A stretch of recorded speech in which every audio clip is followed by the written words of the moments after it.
Senhores, a pergunta não é quando será a prova, mas sim se estaremos preparados.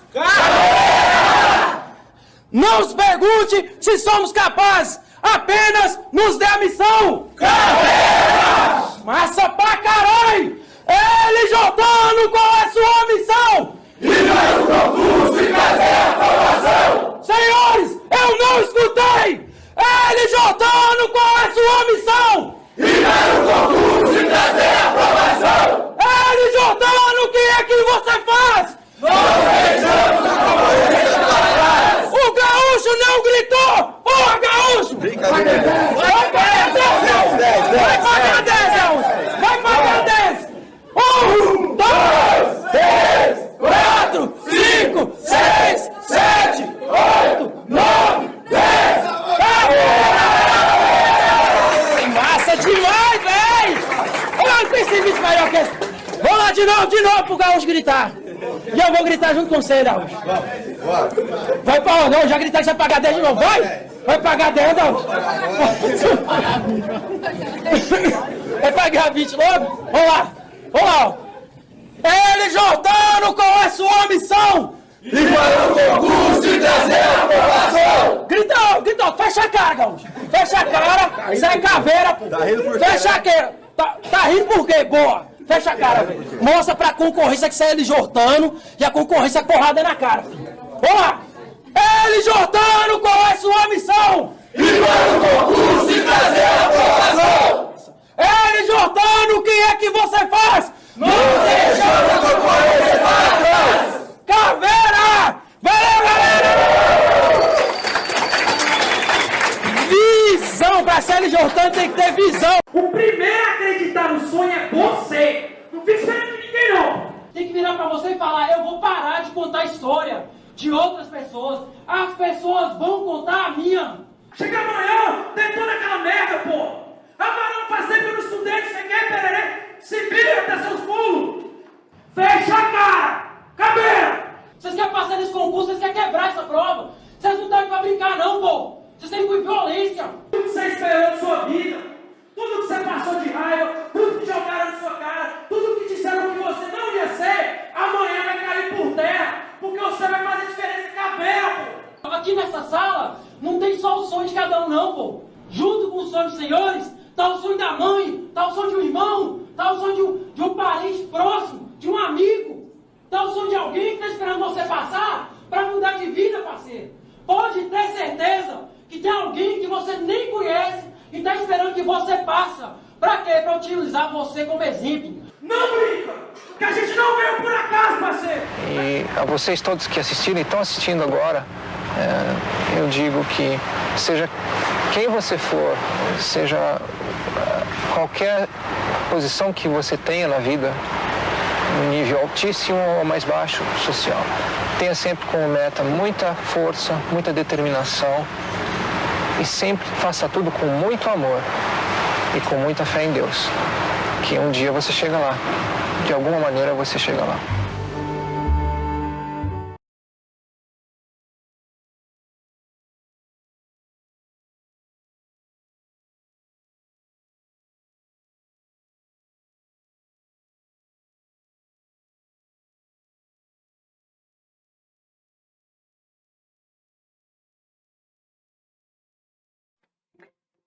Fala galera LJana, como vocês estão? Espero que estejam todos ótimos, animadíssimos aí para essa prova, para conquistar a tão sonhada farda, essa prova do concurso do Corpo de Bombeiros, tá? Espero que vocês estejam animados para isso. E hoje, para quem não me conhece, eu sou a professora Deise Lorena, trabalho com as disciplinas de Língua Portuguesa e Redação. Hoje vou estar aqui falando com vocês sobre a prova de Língua Portuguesa do concurso do Corpo de Bombeiros de Minas Gerais, para ver aí quais foram os conteúdos mais cobrados nas últimas provas, galera. Claro que todos os conteúdos são importantes, é importante que vocês consigam estudar todo o conteúdo previsto, mas a gente sabe que existem aqueles conteúdos que a gente precisa dar uma atenção mais especial, estudar com mais carinho, né? Então, assim, são aquelas questões questões que mais caíram, os conteúdos que foram mais cobrados, o que eu preciso estar ali realmente espera naquele conteúdo, porque a chance de cair é enorme, né? Então, quais foram aqueles conteúdos mais cobrados dentro da disciplina de língua portuguesa nos últimos concursos? Então, nós vamos falar aqui hoje sobre esses conteúdos e eu vou mostrar para vocês algumas questões sobre como esses conteúdos, para que vocês possam perceber como que esses conteúdos foram cobrados aí na última prova, tá? Então, vamos lá, galera. Nosso primeiro conteúdo aqui, né, galera, não podia ser diferente, tá sempre presente aí nas provas de língua portuguesa, de redação, que é a questão de compreensão e interpretação de textos, né? Tivemos aí 24 questões nas últimas provas sobre esse conteúdo de compreensão e interpretação. Galera, o que é importante que vocês saibam em relação a isso? Vamos lá. Primeira coisa que vocês precisam saber, diferenciar compreensão de interpretação textual, tá? Lembrem-se sempre, a compreensão está no caráter objetivo. Como assim, professora? Como assim caráter objetivo? O que é isso? É aquilo que está explícito no texto, né? Então, nós vamos ter enunciados como, de acordo com o texto, o autor defende que, né? Enunciados desse tipo são questões de compreensão de texto. Eu não preciso ir além do que o texto está trazendo para mim, né? E o que é a interpretação de texto? A interpretação, ela já está ali num caráter mais subjetivo do texto, né? Então, é aquilo que me exige também um certo conhecimento de mundo, é aquilo que eu vou precisar ler nas entrelinhas. Então, eu vou ter enunciados como o texto permite deduzir que, né? De acordo com o texto, pode-se inferir que, né? Então, são essas questões, desses enunciados que vão ter essa questão de interpretação e compreensão de textos. É comum também virem questões sobre gênero textual, né? Então, a gente tem ali perguntando qual o gênero textual que pertence àquele texto. Então, às vezes vem lá um texto narrativo, aí vocês vão colocar lá. Aí é muito comum também que as bancas cobrem, assim, texto narrativo devido a tal e tal característica. Então, é importante que vocês saibam as características, né? A gente precisa conseguir identificar ali da melhor forma possível o gênero textual que aquele texto pertence, né? O objetivo do texto é comum também esse tipo de questão. Qual que é o objetivo do texto? E eu vou saber o objetivo de um texto a partir do gênero textual, né, que ele está inserido. Então, por exemplo, a narração, quer narrar uma história, né? Então, é mais ou menos por aí essa linha que as bancas seguem. Então, vocês viram aí nas últimas provas, foram 24 questões, galera, o conteúdo mais cobrado de forma assim, disparada, compreensão e interpretação de texto. Então, vamos ler mais, treinar muito aí questão de interpretação de texto, beleza? Qual que foi aqui, então, o nosso segundo conteúdo? O segundo conteúdo fala sobre aspectos sintáticos e semânticos. Galera, olha só, foram 14 questões de aspectos sintáticos e semânticos. Professor, o que é aspecto sintático e aspecto semântico? Vamos lá. Aspectos sintáticos é a temida sintaxe, né? Que vocês, às vezes, os alunos falam que não gostam de estudar sintaxe. A sintaxe é a análise sintática mesmo da frase. Então, a gente tem lá período simples, período composto, os tipos de sujeito, né? Os tipos de predicado, os adjuntos, adjunto verbal, adjunto adverbial, adjunto adverbial, adjunto adnominal. Os complementos, né? Os complementos verbais e complementos nominais. O próprio estudo do período composto, né? As orações subordinadas, coordenadas, regência, né? Então, são esses os conteúdos sintáticos.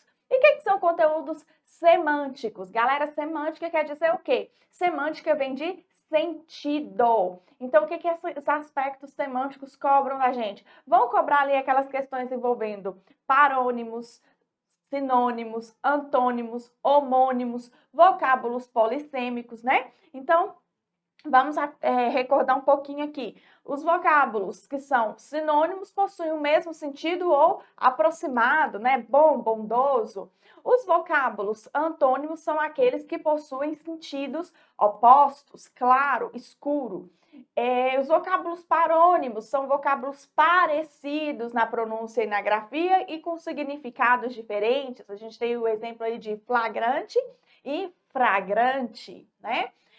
Os vocábulos homônimos vão se dividir, nós temos os homônimos perfeitos, os homógrafos e os homófonos, né? Basicamente, os homônimos são o quê? Aquelas palavras que são iguais na pronúncia e ou na grafia, mas com significados diferentes.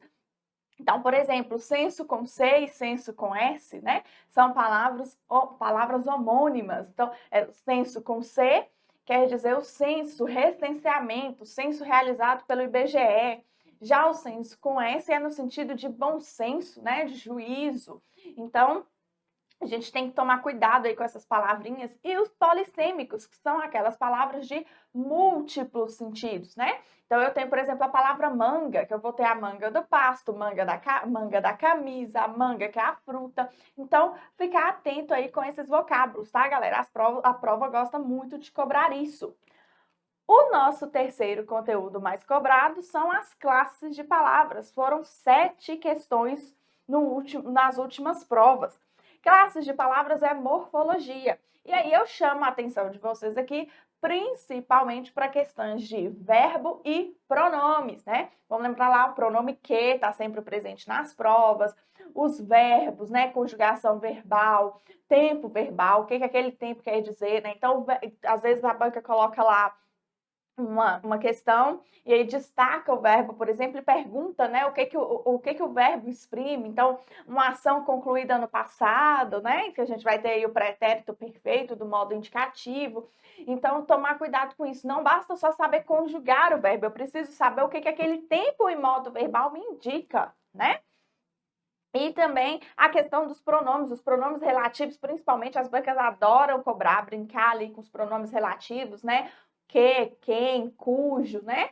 Então, ficar atento aí com essa questão das classes de palavras, em especial os pronomes e os verbos. Claro que existem alguns outros também que costumam estar aparecendo sempre em provas, adjetivos, substantivos, né? E principalmente a questão do plural dos adjetivos e dos substantivos compostos, mas como eu falei no início do vídeo, interessante que vocês tenham aí visto todo o conteúdo, mas existem aqueles conteúdos que a gente tem que ficar ali mais ligado neles, né, galera?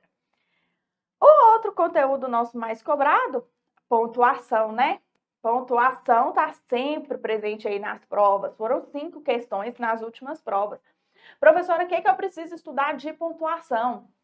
Vírgula, gente, vírgula, não tem conversa, né? As provas adoram cobrar vírgula, seja uso facultativo, uso obrigatório, uso proibido, as provas adoram cobrar. Normalmente as questões, inclusive, vêm lá, né, perguntando em qual das alternativas o uso de vírgula foi feito de forma adequada, né? E aí nas questões colocam lá, por exemplo, uma questão que era proibido o uso de vírgula, e aí tem uma vírgula lá. Outra hora coloca uma questão na alternativa lá, um caso em que a vírgula não era para ser usada e a vírgula está lá. Então, existem várias formas de cobrar isso aí. Vai perguntar lá, basicamente, o uso da vírgula, né? Existem os outros pontos, sinais de pontuação, nós sabemos, né? Nós temos reticências, exclamação, ponto final, mas as bancas gostam de cobrar mesmo a vírgula, por devido à quantidade enorme de regras que nós temos, mas algumas regras são principais e costumam sempre aparecer em provas, né? Vamos lembrar vocês aqui de algumas. Adjunto adverbial curto, a vírgula é facultativa, né?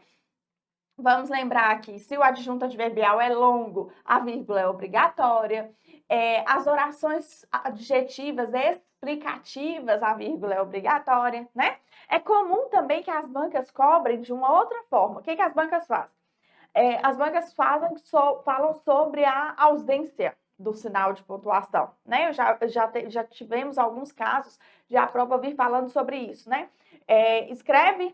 Tem lá uma frase, e aí eles reescrevem a frase, às vezes acrescentando a vírgula ou tirando a vírgula, né? E aí vão brincar ali com os casos facultativos mesmo da vírgula e perguntam se a reescrita não causou nenhum prejuízo ao texto, tá? Então, ficar atento aí ao uso da vírgula, galera.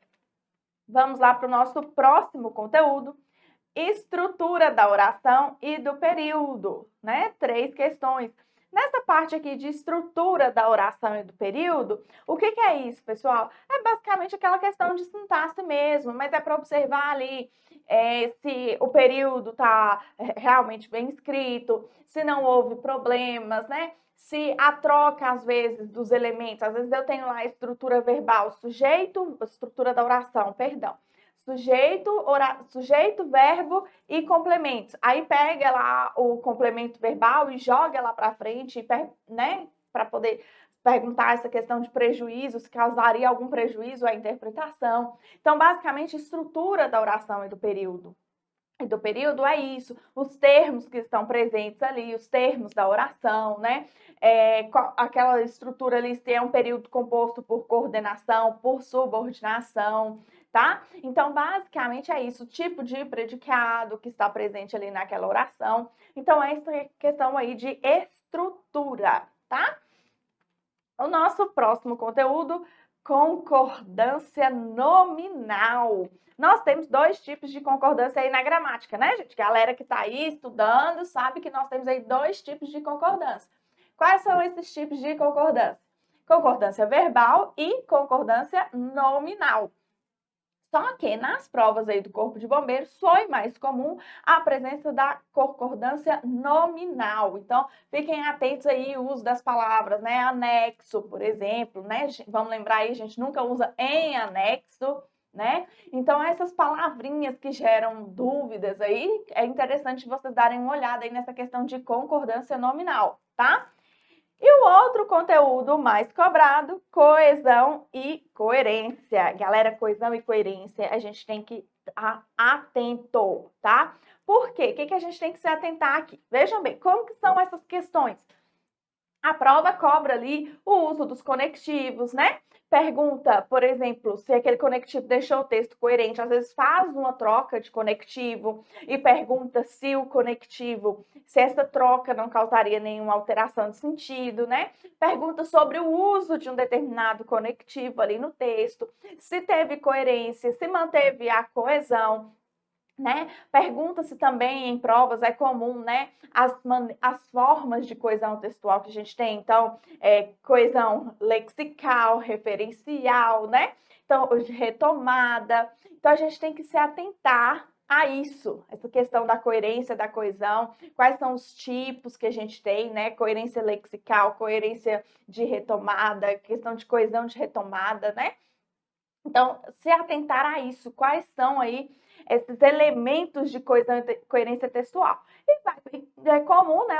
A forma mais comum de se cobrar em provas é mesmo essa questão de reescrita, tá? De reescrever uma determinada, pega as frases, algumas frases ali do texto, faz a reescrita delas e pergunta se essas frases, se a reescrita das frases causou algum prejuízo, algum dano à estrutura ou ao sentido, à coerência textual ali, tá, galera?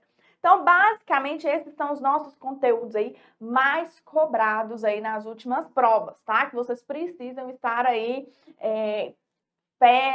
ligadíssimos nesses conteúdos, tá? Então, compreensão e interpretação de texto é o mais cobrado aí de forma disparada. Aspectos sintáticos e semânticos, classes de palavras, sinais de pontuação, estrutura da oração de período, concordância nominal e coerência, tá? São os conteúdos que a gente mais precisa utilizar. O nosso último conteúdo aqui, então, é a questão de coesão e coerência textuais, galera. Então, coesão e coerência textuais, 3 questões aí nas últimas provas. O que é isso de coesão e coerência textual? Vamos lá, vamos relembrar aqui. Normalmente, como que as provas cobram isso? Fazem ali a reescrita, pegam várias frases, né, do texto, fazem a reescrita das frases e perguntam, né, se aquela reescrita está correta, se houve algum prejuízo, algum dano para o sentido do texto. Perguntam sobre o uso dos conectivos, então é comum fazer a troca só dos conectivos, né? Às vezes mantém a frase, mas só troca o conectivo. Pergunta se aquela troca foi feita de forma correta, né? Então, basicamente, a forma de cobrança dessa questão de coesão e coerência textual é isso. Então, lembrar também ali das formas que a gente tem, né? A questão da coesão por retomada, né? A gente tem a coesão lexical, então ficar atento a esses tipos aí de coesão textual. Mas a forma mais comum de ser cobrada é realmente a questão da reescrita, tá, pessoal? Então, ficar atento ali, a reescrita daquela oração, teve algum problema, causou algum prejuízo para o meu texto, para a oração, normalmente é assim que é cobrado, tá? Então, são questões aí bem tranquilas que vocês não precisam se preocupar muito, mas é importante, tá, que vocês estudem, saibam. O conteúdo é tranquilo, mas é bom dar uma estudada, até porque é um conteúdo presente aí nas últimas provas.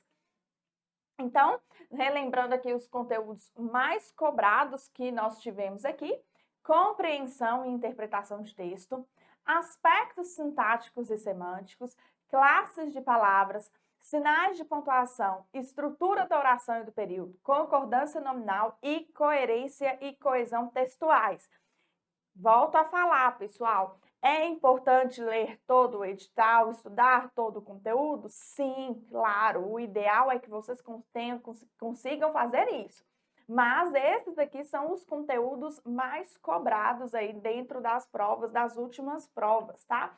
Então, por isso, é importante que vocês estejam aí mais atentos a esses conteúdos, beleza? Galera, eu vou mostrar para vocês aqui agora duas questões das últimas provas, para que vocês possam ver como que esses conteúdos, alguns desses conteúdos que eu trouxe para vocês aqui, foram cobrados aí nas provas, tá? Então, vamos lá. Compreensão e interpretação de texto. Faltou até um Nzinho aqui, né, gente? Compreensão e interpretação de texto. Vamos lá. Questão número 1. Considerando a relação entre o título e o texto, olha que questão, galera, relação entre o título e texto. O articulista afirma que tem medo do futuro, porque ele reconhece a. Então, percebam que aqui já vem falando, né, entre o título e o texto, então é uma questão de compreensão e interpretação de texto. O articulista afirma que. Então, isso significa, quando o enunciado fala assim, né, afirma que, eu estou procurando ali o que está no próprio texto. Então, aqui é uma questão objetiva, é uma questão de compreensão de texto. Eu não preciso ir além, basta eu ler o texto para eu poder identificar ali a minha resposta. Aí, na letra A, aí tem as alternativas, né? Letra A, diligência das pessoas escolarizadas que têm atuado positivamente para evitar a poluição. Letra B, existência de margem de erro nos resultados das atuais investigações científicas já publicadas. Letra C, indiferença dos que não promovem mudanças de hábitos em prol da preservação do meio ambiente. Letra D, obrigação da comunidade científica de divulgar a correlação entre o aquecimento global e a poluição.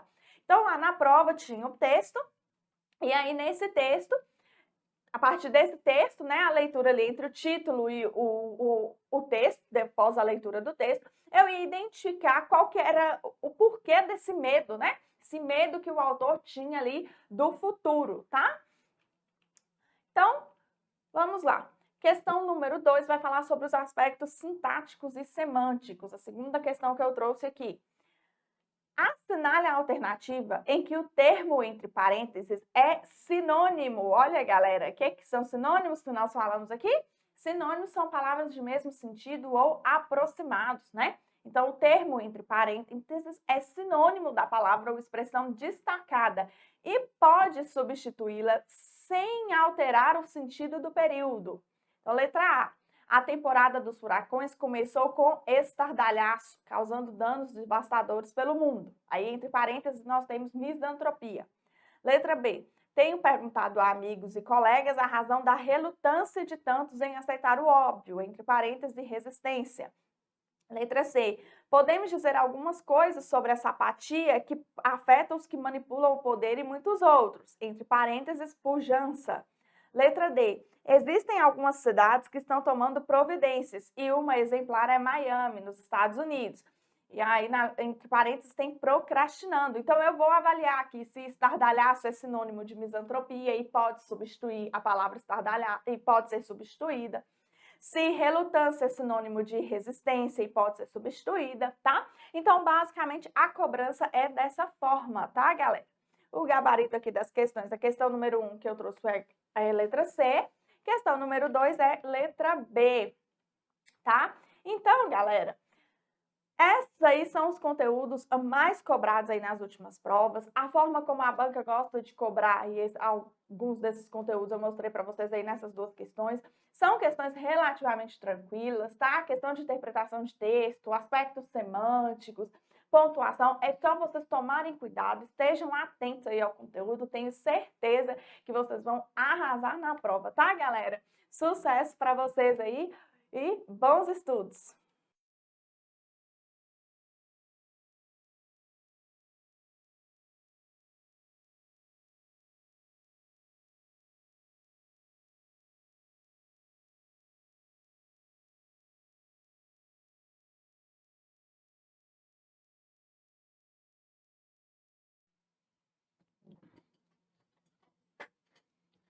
E aí, LGortanos, tudo bom com vocês? Aqui quem fala é o professor Tiago Dias, sou professor de matemática, e hoje nós vamos continuar aí, vamos dar uma pincelada no que mais cai, né, aí na prova dos bombeiros pra gente. Antes da gente começar, não se esqueça, siga a gente nas nossas redes sociais, no LJ Aulas Online, tanto no Instagram, no YouTube, para você ficar acompanhando tudo que a gente posta aí, momento importante, tá? Seguinte, galera, retinha final, certo? Retinha final agora dos bombeiros. A gente precisa, e nós vamos agora, olhar o que mais cai, o que é mais recorrente, o que tem vindo aí, tanto para bombeiro, tanto para oficial quanto para soldado, certinho? Então vamos começar aqui nessa parte de matemática. Olha só, tem alguns assuntos que eles são muito gerais, tá? E eles são pré-requisitos. O que acontece? O que é pré-requisito, né? Para você resolver alguma matéria específica, você tem alguns pré-requisitos que vem antes dela, para você conseguir resolver ela. E aí, aqui, por exemplo, temos a questão de proporcionalidade, quantidade de questões 11, você fala, vixe, é regrinha de 3, tem que estudar razão e proporção e tudo mais. O que acontece? Questões de geometria espacial, muitas delas que caem junto, tem essa parte de proporcionalidade. Questão que envolve porcentagem, tem essa questão de proporcionalidade, geometria plana também. Então, é uma coisa que vai estar presente ali, com certeza, independente de oficial ou soldado. Vai estar presente. Como?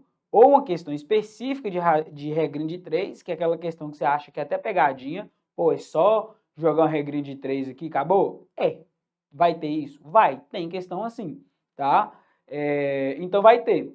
Geometria plana, 10 questões. E geometria plana, uma matéria específica, vai ter uma questão específica de geometria plana, mais precisamente para soldado, tá? Oficial, geometria plana específico, não cai tanto quanto para soldado, mas pode cair também, obviamente. Só que geometria plana é um pré-requisito para aquele tópico que está lá embaixo, ó. Geometria espacial, deixa eu colocar aqui para vocês enxergar. Aí, ó.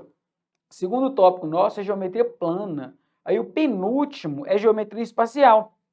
Mas toda questão de geometria espacial, tecnicamente, a gente tem que ter a geometria plana como um pré-requisito, certinho?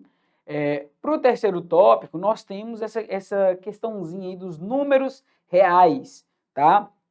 E é relativo colocar essa coisa, né, de números reais aqui, galera, por conta de números reais, são uma matéria extremamente abrangente. Extremamente abrangente. Eu coloquei uma questão da IBGP, vocês vão entender como que a IBGP pode trabalhar isso aí. É muito conceitual, tá? E essa parte aqui de números reais, eu gosto até de frisar, que é a parte que envolve muito conceito, certo? Geometria, números reais, se cair, só não oficiais com certeza não cai, mas em soldado pode cair. Essa, assim, gente, a matéria específica, tá? Como pré-requisito, números reais é para todos. Números reais é pré-requisito para qualquer matéria. Mas, para a questão específica, a IBGP gosta de trabalhar em formato conteudista, tá? Você vai ter que saber o conteúdo dessa matéria aí, não só a parte prática, porque não vai envolver. A parte prática envolve como pré-requisito. Amém? É isso. Quarto tópico, cálculo algébrico, galera. Cálculo algébrico. Tem aí com 8 questões. Cálculo algébrico é o iniciozinho ali de o que vocês acham que é função. Que é a parte de equação, vamos equacionar alguma coisa, já começar nessa parte de álgebra, envolve muita coisa. É pré-requisito também? É pré-requisito também. certo? É pré-requisito também e não tem jeito.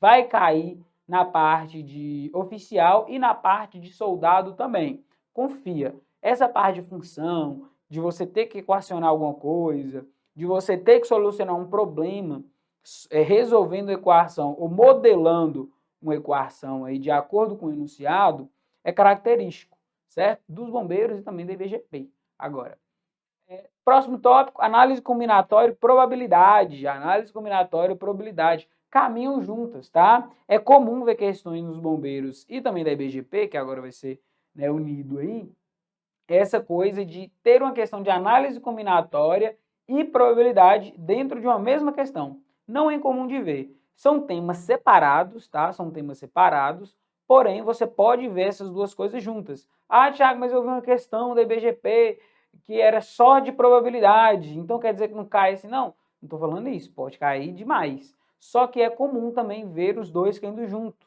Então é importante você ter essa ligar essas matérias, se assim pode dizer, vocês estão me entendendo? Então tem que saber fazer isso, tá? Tem que saber ligar essas matérias aí. E é o que eu estou falando, pré-requisito. Qual é o pré-requisito para análise combinatória? Né? Esse princípio fundamental de contagem, tem que saber multiplicar, tem que saber algumas matérias básicas de divisão, de fatorial. Probabilidade é uma matéria muito específica. E, assim, probabilidade é bem tranquilo, tá, gente? Nós vamos ver alguns exercícios aí, eu não vou chegar a resolver com vocês, mas nós vamos falar sobre. Próximo, unidade de medida, galera. Unidades de medida. E aí você fala, pô, velho, o que é unidade de medida? Unidade de medida, basicamente, né, o formato que cai são as transformações de medida, certo? As transformações e usar essas unidades aí, certo? Por exemplo, tem uma questão lá que eu tenho que transformar. Ixi, a gente resolveu isso aí no simulado, a gente resolveu isso aí nos três, acho que nos três simulados tiveram. Questão que está lá em quilômetro, tá em milímetro, eu tenho que transformar para metro. Está em hectômetro, eu tenho que transformar para metro. Essa transformação de medida, tem questão específica disso? Pode ter, mas é mais comum ver como pré-requisito. Uma questão de geometria espacial que você necessariamente precisa pegar o metro lá e transformar para hectômetro. Certo? Tem que saber isso? Tem que saber isso. Vai cair? Com certeza. Estou te falando que vai porque vai. Sequências numéricas, incomum cair em oficial, tá? Sequências numéricas, nosso próximo tópico aí, incomum cair dentro de oficial. Pode ser que venha. Eu vou fazer um rascunhozinho com vocês, porque na minha opinião, e aí eles vão acertar, depois vocês me mandam mensagem no Instagram, falando se eu acertei ou não, mas eu também vou olhar, vou saber se eu acertei ou errei. O que eu acho que vai cair na prova de oficial? Soldado é um pouco mais nebuloso, mas não foge tanto não. Mas sequências numéricas, oficial não é tão comum, tá? Quem for prestar a prova de oficial aí, nós vamos ver o que mais cai. Já na prova de soldado, já caiu algumas vezes, tá? Função cai, né? Tanto para oficial quanto para soldado. Soldado cai sempre, oficial não é sempre, mas função é um ponto importante para você saber mexer com a parte gráfica. É importante, tá, galera? É importante essa parte aí. Função e aí vai geral, né, galera? Tá funções, mas pode ser função afim, função quadrática, exponencial, logaritmo, modular, tudo isso aí é função. Tá? Parte prática e parte gráfica. Tem essas duas coisas aí que dá para mexer. E a gente tem a parte de geometria espacial também. Que aí, galera, parte de geometria espacial, a gente tem alguns pré-requisitos. Por exemplo, geometria plana. É muito comum cair questão de geometria espacial mexendo com a parte de unidade de medidas, mexendo com a parte de porcentagem. Então tem que saber essa parte aí tudo para resolver bem questão de geometria espacial, porque geometria espacial em si é muito simples, tá? Geometria espacial é muito simples. O que pega na geometria espacial? Os pré-requisitos. Se você tem os pré-requisitos bem definidos, aí geometria espacial fica muito fácil, certo? Próximo, estatística básica e tratamento de informação. Pouco comum em CFO, apesar de que eles gostam muito. É comum, assim, de 2 em 2 anos ter uma questão lá de estatística. Mas no oficial, no soldado já é bem mais comum, tá? Bem mais comum assim, né? Não é tão mais comum, mas cai, estatística cai. Essa parte média, modo mediana, medidas de dispersão, tá? Importante aí, de tendência central também. Bem tranquilinho, certo? E aqui, galera, nós vamos vendo Agora, tópico por tópico, acho que não vamos ver todos, mas a grande maioria. Vamos começar com proporcionalidade. Vamos ler uma questãozinha aqui do CFO de 2022. Para quem já está aí na risca, estudando igual maluco, não está nem dormindo, está vendo só a cor de bombeiro, já deve ter lido e relido essa questão aqui pelo menos uns 14 vezes, tá? Então vamos ver aqui, é importante a gente conhecer a prova anterior para a gente saber o que está vindo, né? Conhecer o passado para tentar imaginar o futuro. Vamos ver. Todas as segundas, Isabela recebe uma mensagem automática em seu celular com informações sobre o tempo de uso do aparelho. Na semana anterior, no dia 16, Nossa Senhora, leitura aqui com informações sobre o tempo de uso do aparelho na semana anterior, certo? No dia 16 de agosto de 2021, segunda-feira, Isabela recebeu a seguinte notificação em seu celular referente ao período de 9 a 15. Então, de 9 a 15, aconteceu alguma coisa, né? E aí fala, né? De agosto de 2021. O seu tempo de uso nessa semana, de 9 a 15, né? Diminuiu 20% em relação à semana passada. Certinho? Em relação à semana passada. Que no caso da semana passada, até fala embaixo, 2 a 8. Resultando em 2 horas por dia. Perfeito? Então, olha só. No dia 9 a 15, a média de uso foi de 2 horas por dia, o que é 20% menor, porque diminuiu, tá aqui, ó, vou circular para vocês verem bonitinho. Olha só, falou o seguinte, no dia 9 a 15, cadê? Vou botar de uma cor bonitinha. No dia 9 a 15 aqui, olha só, no dia 9 a 15, falou que diminuiu em 15% no dia 9 a 15 de agosto, e isso gera uma média de 2 horas por dia, certo? 2 horas por dia. 2 horas por dia. Diminuiu 20% em relação a quem, né, galera? Diminuiu 20% em relação à semana anterior, que no caso é a semana do dia 8 ao dia 2. O tempo total a qual Isabela usou o celular foi de... E aí aqui, né, galera, nós não vamos resolver todas, porque dessa vez é só uma pincelada mesmo, mas nós vamos resolver essa questão em outro material que vocês vão ter acesso aí também, apesar de que eu acho que eu já resolvi ela. O que acontece? Por que é uma questão de proporcionalidade? Pô, vamos pensar aqui, qual que é a proporção que eu crio? Se em um dia, porque falou, uma média de 2 horas por dia, se em um dia eu uso 2 horas, uma semana que tem 7 dias eu vou usar quantas horas? 14, né? Pensa aí. Um dia eu uso 2 horas, 7 dias eu vou usar quanto? 14 horas. Faz sentido na cabeça sua? Na minha tá fazendo sentido. Só que tá falando que isso, na verdade, é 20% menor do que da semana anterior, certo? Então, vamos pensar assim, ó, vamos pensar, não vou fazer a conta, só para vocês entenderem, vamos pensar da seguinte forma, vou colocar aqui para vocês verem bonitinho. Se 14 horas, porque foi, né, 2 horas por dia durante 7 dias, 14 horas equivale, vamos imaginar que a 80%. Por que, Tiago, 80%? Porque diminuiu 20%, certo? Vocês concordam comigo? Se diminuiu 20%, é porque caiu para 80%. Eu tinha um total, que é meu 100%. Diminuiu 20%, caiu para 80%. Esse caiu para 80% foi da semana seguinte. Mas da semana de 2 a 8 é que, na verdade, é o meu 100%. Certo? Mas esse 100% equivale a quantas horas? Equivale a X horas. Certo? Aí aqui é uma regrinha de 3, né? Proporcionalidade é sempre uma regrinha de 3 fácil de resolver. É só multiplicar cruzado e eu posso cortar esse 0 com esse 0 aqui. Fazendo essas continhas, que eu sei que vocês conseguem fazer melhor do que eu, a gente vai achar 17,5.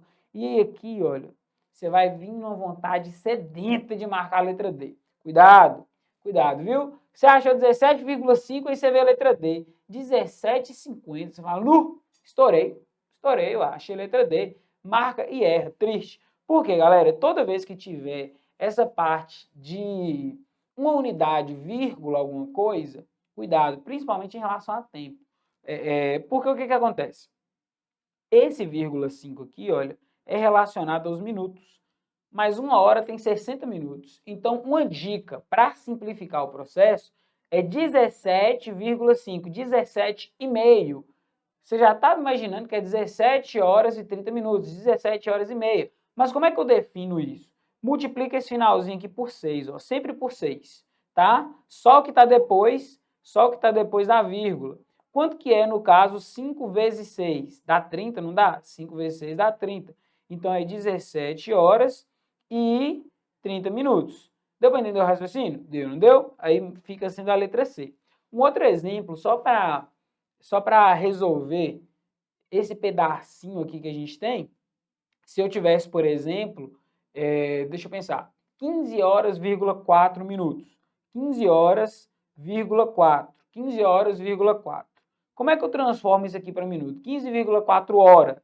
Pega o finalzinho, multiplica por 6. Dá quanto? 4 vezes 6, 24. Então, na verdade, 15,4 hora é 15 horas e 24 minutos. Deu para entender como é que funciona isso aqui? É isso, tá? Muito simples. Questão de proporcionalidade nunca vem muito assim pesado, não. Só que tem que tomar cuidado no tipo de linguagem que a questão traz. Amém? Amém. Bora para a próxima. Geometria plana. Fácil demais também, né, galera? Vamos ler junto comigo aqui, olha.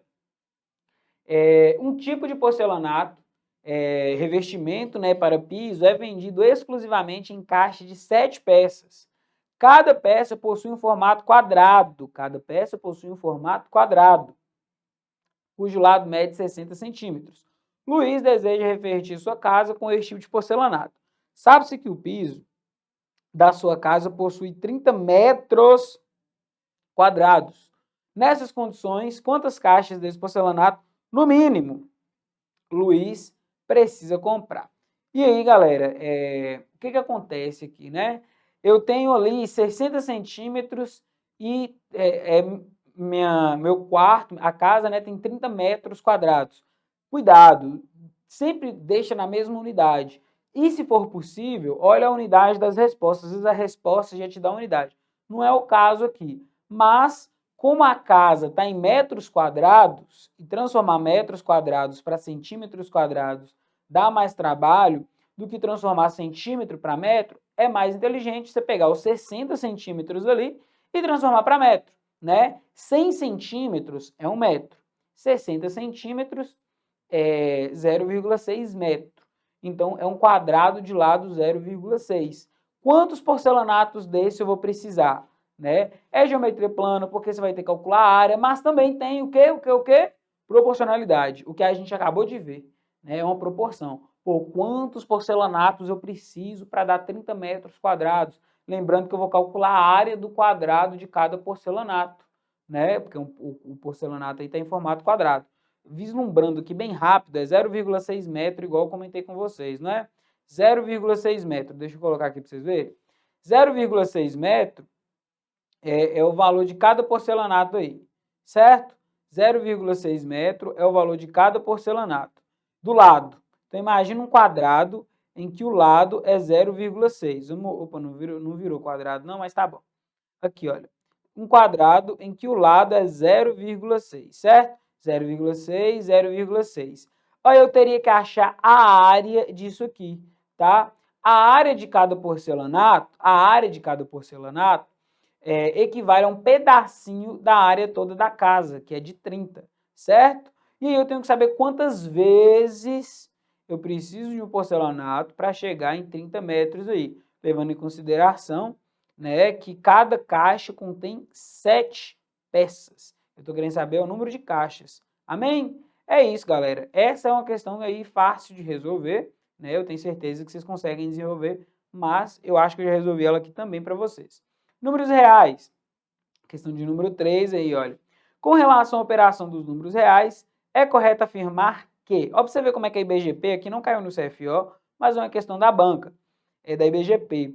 Olha só como é que é o conteudista. Com relação à operação dos números reais, é correto afirmar que o produto de dois números racionais pode resultar em um número irracional. Olha só que doideira. O produto de dois números racionais, e você quebra a cabeça e fala, puta merda, o que é um número racional? O que é um número racional? O que é um número racional? Tem que saber o conteúdo, né? Número racional, frações, raízes exatas, dízimas periódicas, né? Tudo que pode ser escrito, não quer dizer que vai, que pode ser escrito no formato de fração.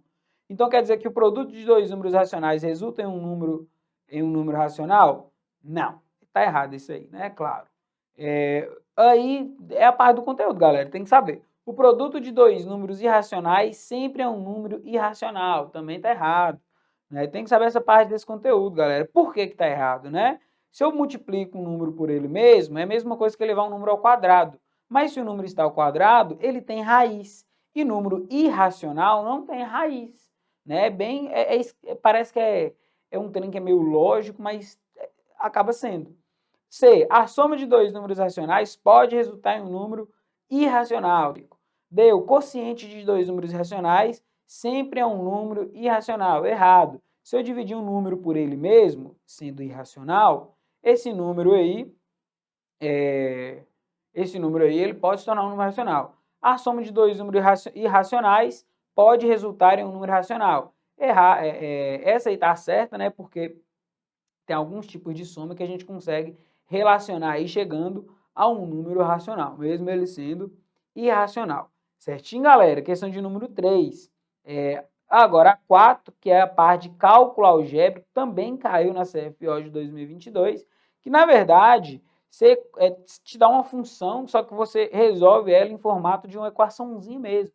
É bem simples. E aí, qual que é a minha dica aqui? Toda vez que tiver um problema com essa coisa aqui, que você já vista assim, e às vezes te assusta, tem gente que não assusta, mas se te assustar, você vai fazer o seguinte, tenta descobrir o que cada letra significa, tá? Esse A aqui significa o quê? Esse A significa o quê? E esse T aqui, ele significa o quê? Como é que você vai descobrir isso? Lendo, porque a questão vai te dar, certo? Então leia a questão, leia o enunciado e leia para interpretar mesmo, tenta imaginar. Eu sempre tento imaginar, até hoje. Aí fala, um foco de queimada começou a ser observado às 8 horas da manhã. Ele começou a ser observado. Não quer dizer que ele de fato começou 8 horas da manhã. Ele começou a ser observado em certo dia. Exatamente no início dessa observação, 3 metros quadrados de área já estavam queimados. Com o passar do tempo, percebeu-se que a área afetada pelo fogo crescia conforme a lei de formação. A igual a 1,2T mais 3. Em que T era o tempo em horas decorridas após o início da observação. Então já me deu o T. O que T é? Esse T é o tempo em hora. Esse T é o tempo em hora decorrido após o início, após. Que hora que começou? 8 horas da manhã. Certo? Após o início da observação. Que hora que começou? 8 horas da manhã. Certinho? Vocês estão conseguindo acompanhar meu raciocínio? Tá dando certo? Então tá. Ele falou que A era a área devastada em metros quadrados. A é a área devastada em metros quadrados. Como havia área suficiente para que... Aí eu já sei o que é A e o que é T. Como havia área suficiente para essa queimada se alastrasse em nenhuma medida de controle, foi realizada, como é que é? Área de controle foi realizada, o fogo não foi contido até o final do dia, beleza. O horário Y desse dia em horas, em que a área devastada pelo incêndio atingiu 16 metros quadrados, 16 metros quadrados, galera, é área, né? Então, qual que é meu T para quando eu tinha 16 metros de área devastada, certo? Aí aqui é só fazer essa continha, né, galera? Só fazer essa continha aí, nada de muito, meu Deus, muito complicado. Não, nada de muito complicado assim, certinho, galera?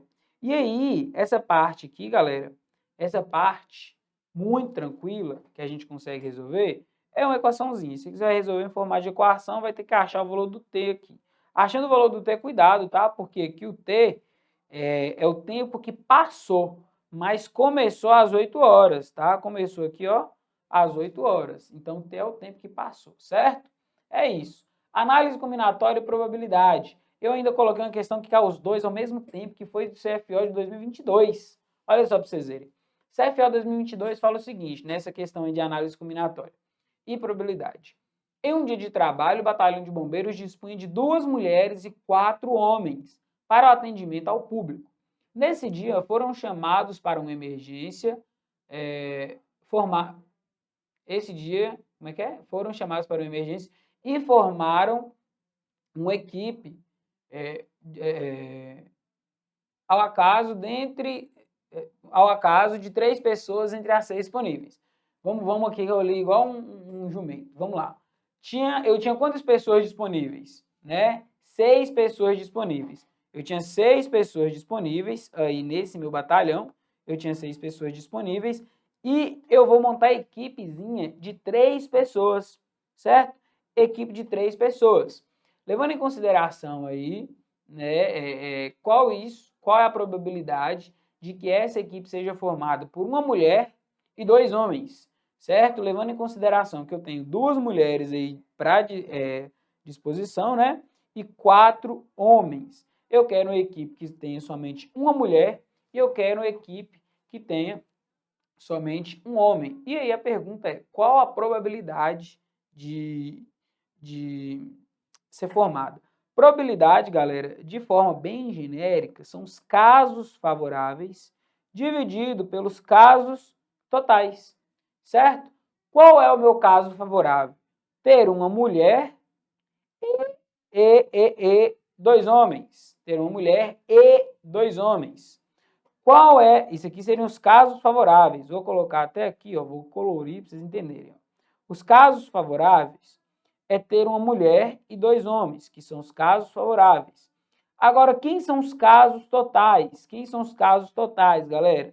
Os casos totais é 2 mulheres e os 4 homens aí, de qualquer jeito, vindo de qualquer jeito. Ah, pode ser uma equipe com 3 homens? Pode, mas aí não entraria na minha restrição. Pode ser uma equipe com uma mulher, aliás, com 2 mulheres e um homem?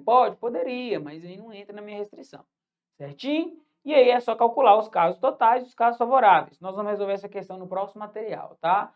E aí, unidade de medida, galera. Unidade de medida é o que eu falei que é conversão de medida. Olha como é que a IBGP traz. Vamos só dar uma lidinha aqui.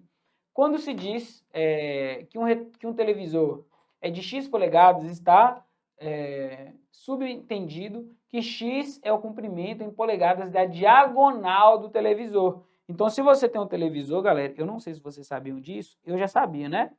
Porque eu já tinha, eu não lembro como é que me contaram isso, mas quando a gente fala de polegadas, a gente está falando da diagonal, olha. Isso aqui que é a polegada de sua televisão, tá?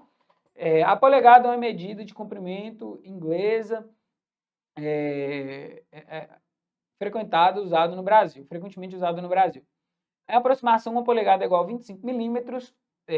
O comprimento da diagonal de um televisor de 42 polegadas é... Bom, aqui eu sei que isso aqui tem 42 polegadas, certo? Polegadas.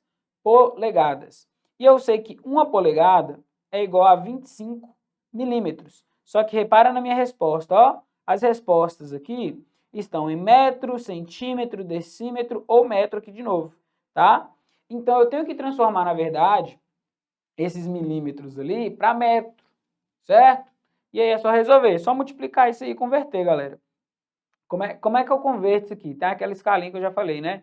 Quilômetro, hectômetro, decâmetro, metro, decímetro, centímetro, milímetro. Tem que saber transformar isso aí. Amém, galera? Próxima, sequências numéricas, incomum na prova de oficial. De soldado ainda cai, mas aí da IBGP.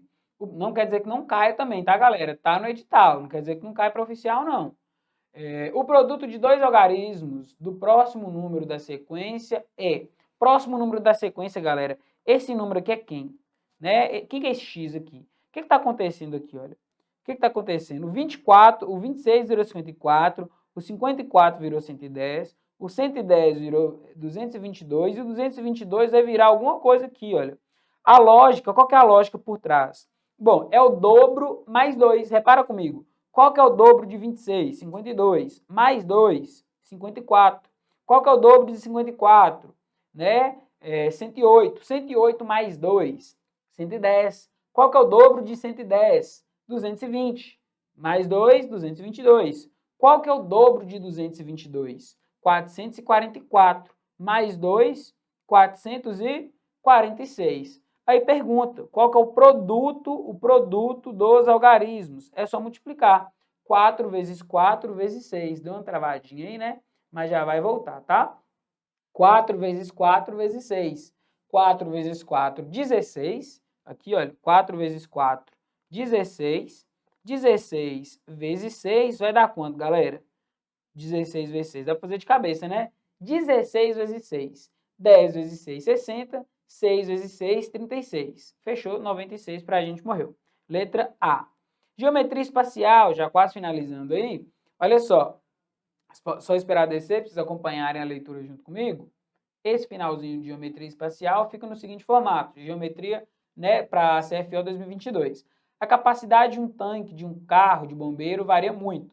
Os modelos mais comuns vistos nas grandes cidades têm 4 ou 5 mil litros, o que é suficiente para a maioria das ocorrências. Mas existem carros que podem levar mais de 20 mil litros. Em 2007, a cidade de Jacksonville, nos Estados Unidos, recebeu um caminhão especial para incêndios em aeroportos que carrega 22.800 mil litros d'água. E aqui está em litros, tá, galera? Eu vou ter que transformar isso aqui para metros. Aí lembra, ó, a conversão de medida aí, ó, 1 metro cúbico é igual a 1.000 litros, certo? Tem que saber disso, Thiago? Tem, a prova não vai te dar. Então, 22.800 litros é igual a 22,8 litros, metros cúbicos, tá? Metros cúbicos. O volume de água de um caminhão, nós vamos resolver isso também, tá, galera? Vai ficar tranquilo. O volume de água do caminhão da cidade de Jacksonville poderia encher uma piscina em formato de paralelepípedo retângulo, cuja profundidade seria 1 metro, a profundidade seria 1 metro e o comprimento de 12 metros. Qual seria a largura da piscina?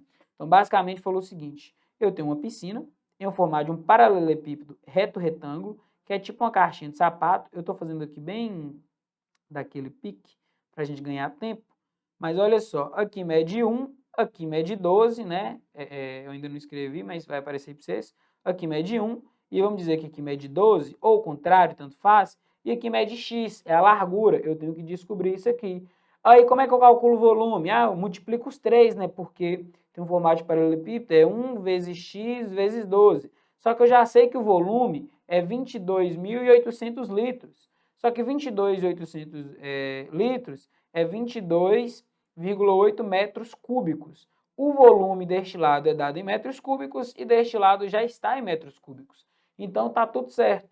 É só resolver essa continha aí que dá letra A. Bonitinho, tá?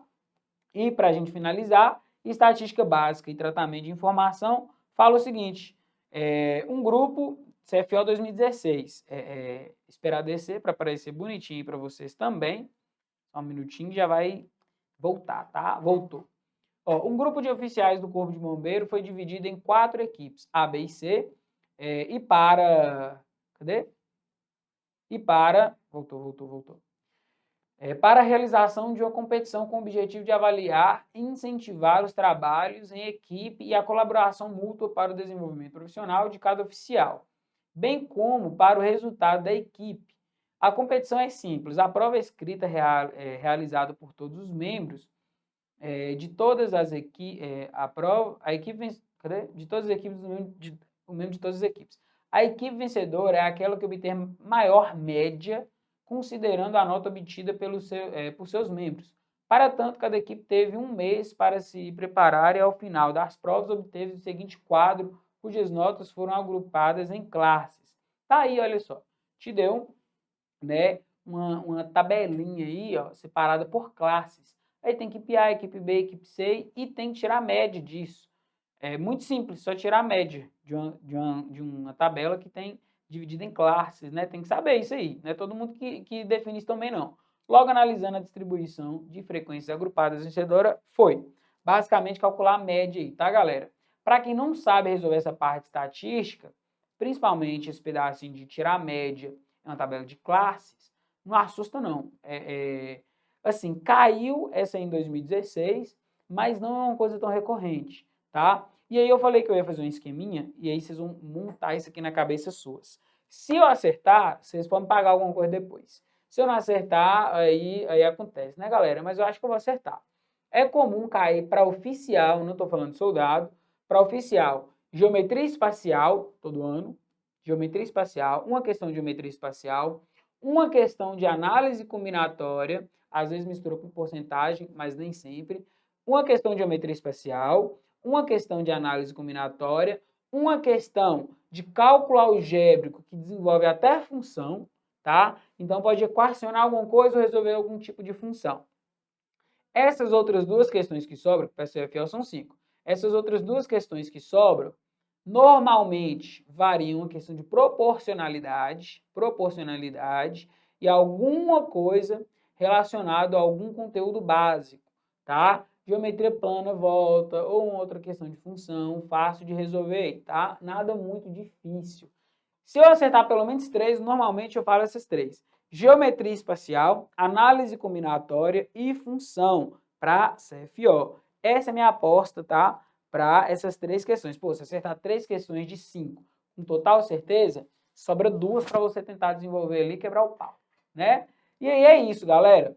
Tentem estudar, mantenham-se estudando, faz o certo, tá na reta final, agora é só você aplicar tudo que você construiu até a data da prova, tá? Eu desejo muita boa sorte a vocês, ainda vai ter mais coisa nossa e até a próxima, galera!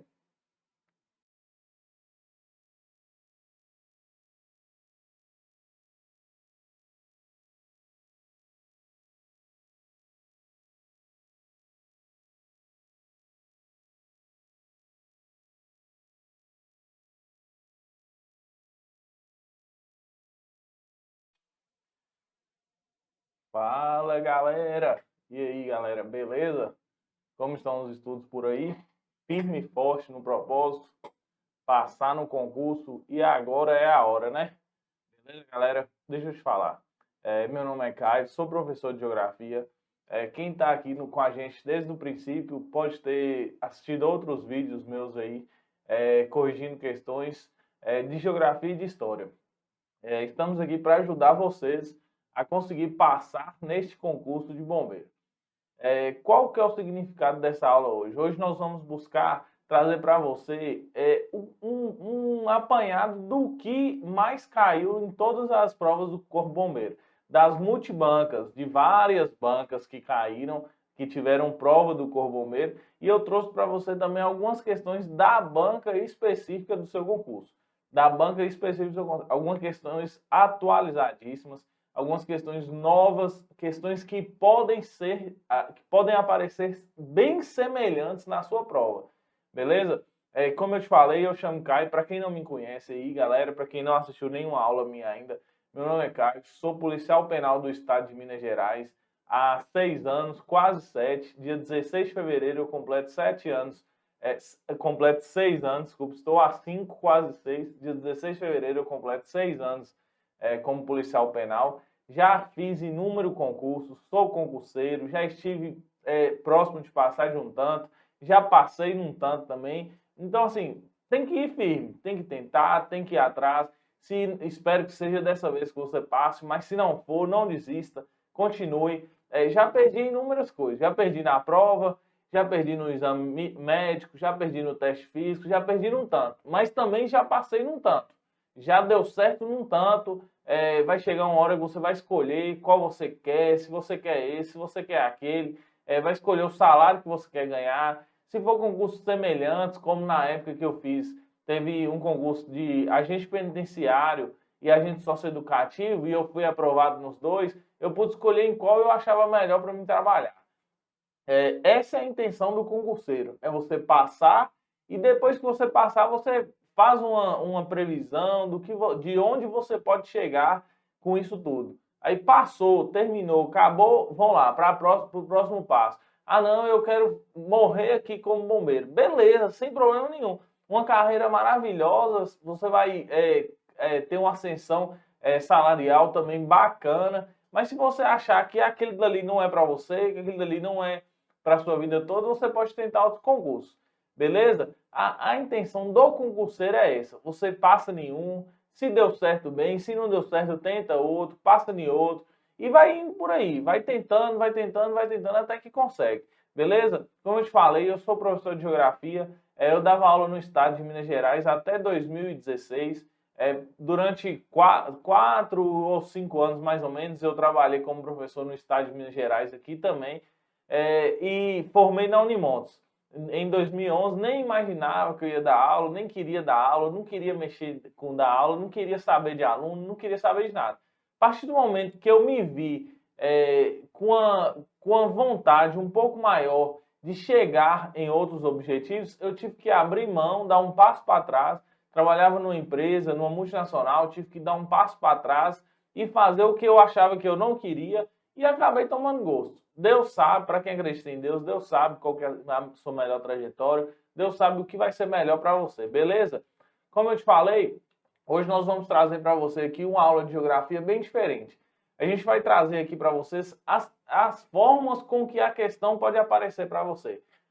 Vou te falar os tópicos das questões que mais apareceram aí no seu concurso, no concurso de Corpo Bombeiro e em outros concursos desta banca que vai estar te avaliando neste momento. Aí eu vou trazer para você alguns tópicos disso aí. Pode aparecer assim, pode aparecer assado, pode aparecer aqui, pode aparecer ali. Aí eu não vou trazer para você a explicação da questão. Este não é o momento de eu te explicar a resposta. Vai ter a questão, vai ter a resposta, mas esse não é o momento.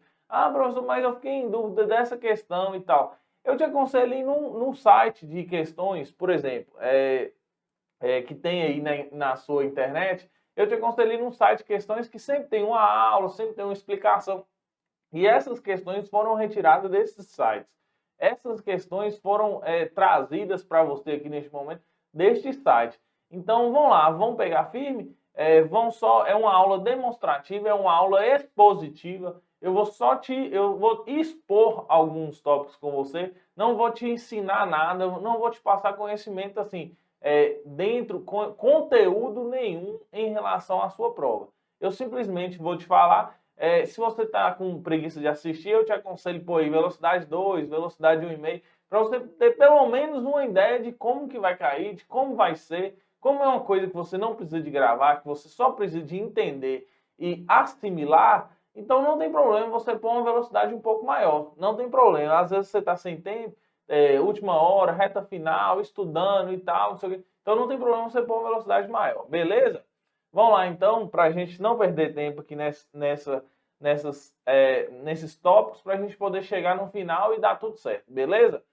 Olha, aqui nós fizemos um apanhado de quantas questões caíram em sua prova do Corpo Bombeiro, de múltiplas bancas, porque o Corpo Bombeiro já foi avaliado pela Fundação Carlos Chagas, que foi uma das provas que eu já fiz do Corpo Bombeiro, foi da Fundação Carlos Chagas, há um tempo atrás.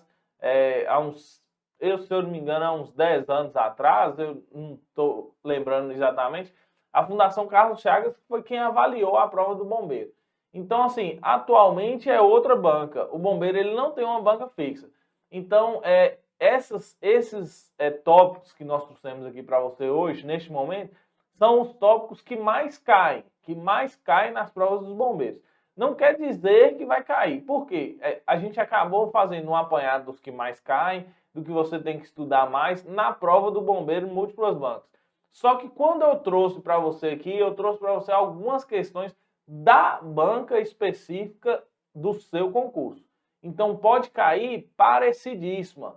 Concurso gosta de repetir questões. Concurso gosta de questões iguais.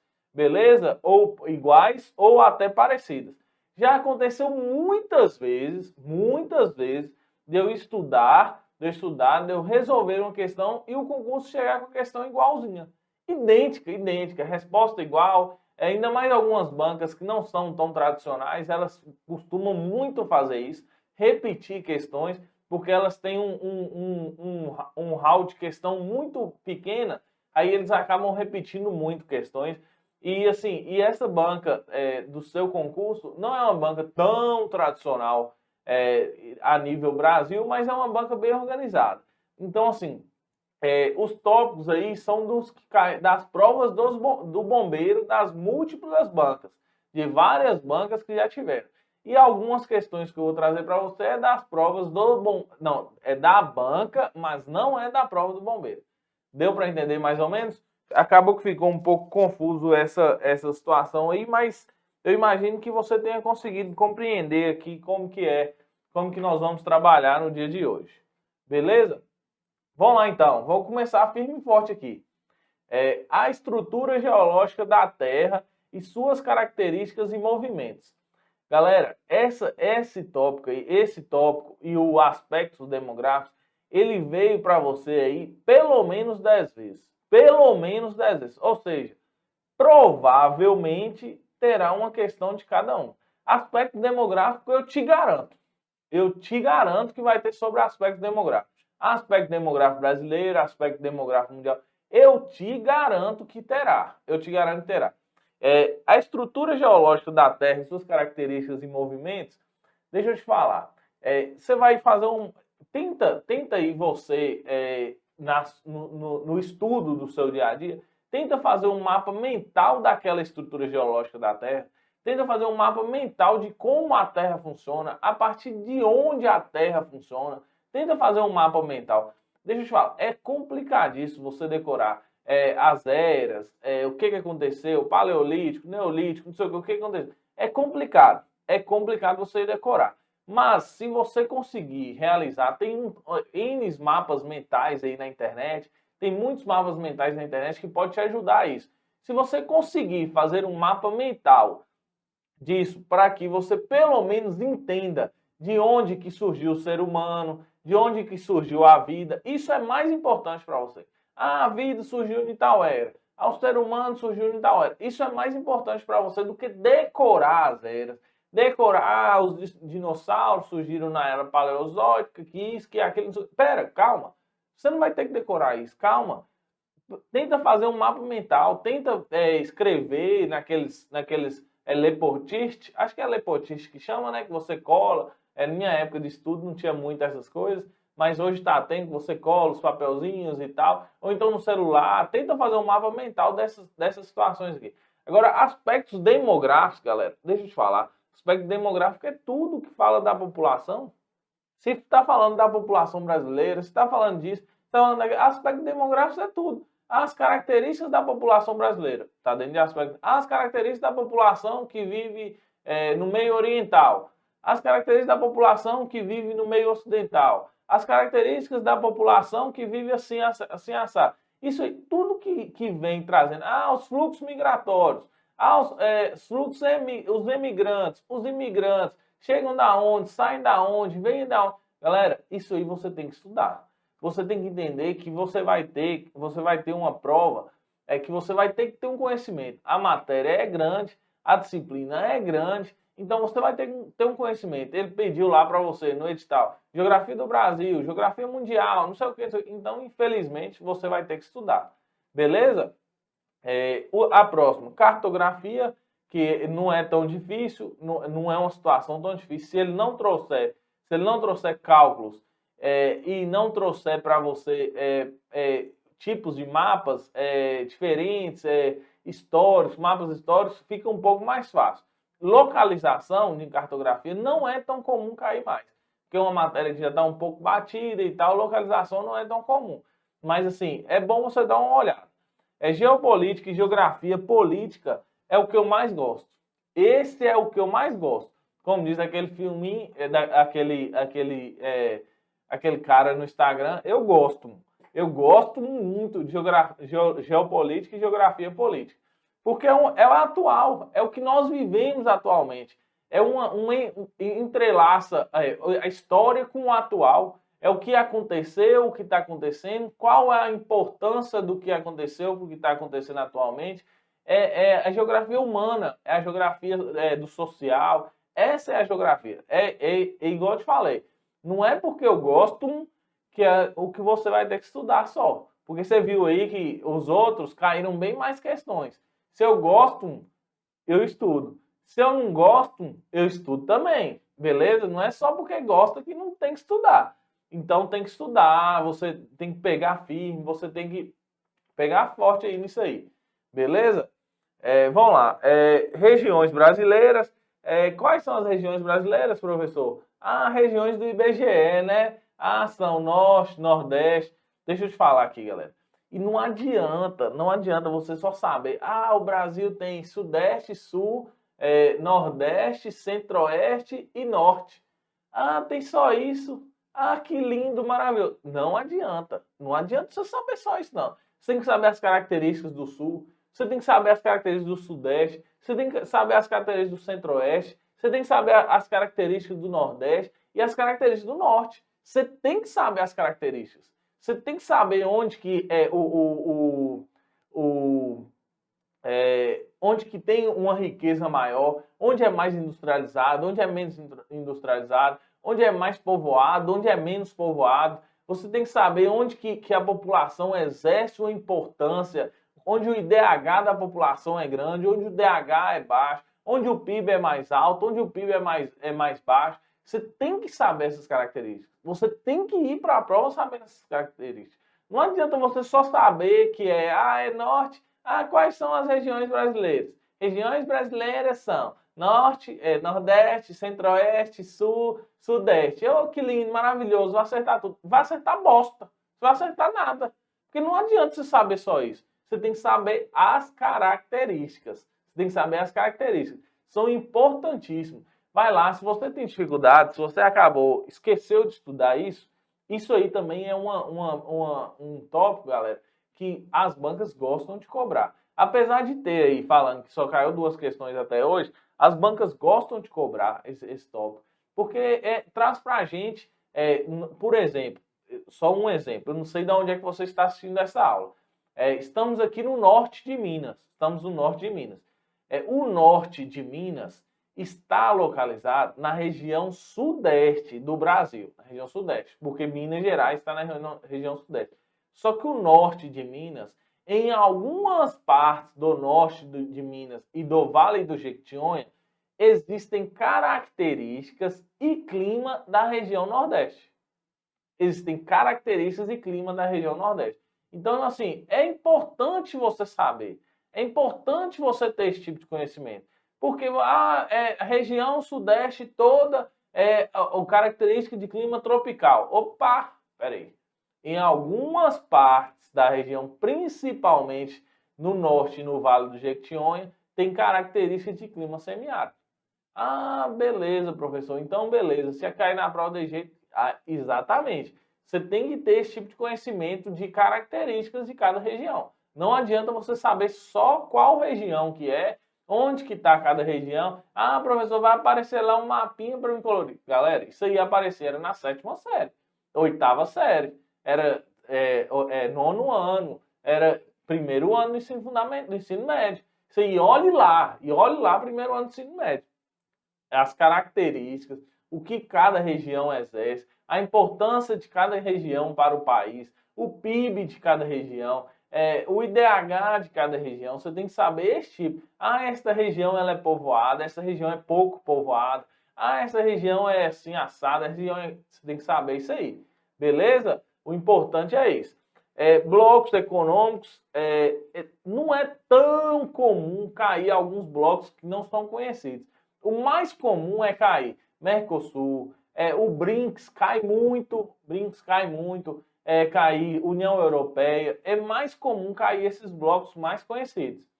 Não é tão comum, porque tem alguns blocos que não exercem tanta importância na economia mundial. Então, assim, vê aí para você e dá uma olhada, faz um mapa mental ou dá uma lida só nos blocos mais importantes. Pesquisa em blocos mais importantes do mundo. Blocos mais importantes do mundo. E pesquisa sobre isso. Beleza? A próxima. Relevo e seus agentes. Esta parte da geografia física eu não gosto muito, não. Mas cai também. Quais são os agentes do relevo? É o vento, é a água. Os agentes do relevo. Você vai ter que saber os agentes do relevo. E como que se dá a modificação do relevo no dia a dia? Como que o relevo muda? Professor, mas tem lá um morro testemunha de 50 milhões de anos. 50 milhões de anos. Galera, tem lá. Mas e aí? Ele mudou? O relevo mudou ali naquela situação? Erosão, que é uma mais comum. A erosão que é mais comum. A erosão muda. Muda, galera. Muda. Tem a água ali. Quem nunca ouviu aquela frase? Água mole, pedra dura, tanto bate até que fura. Ou seja, se você lembrar isso, você vai lembrar. Peraí, a água é um dos agentes que altera o relevo.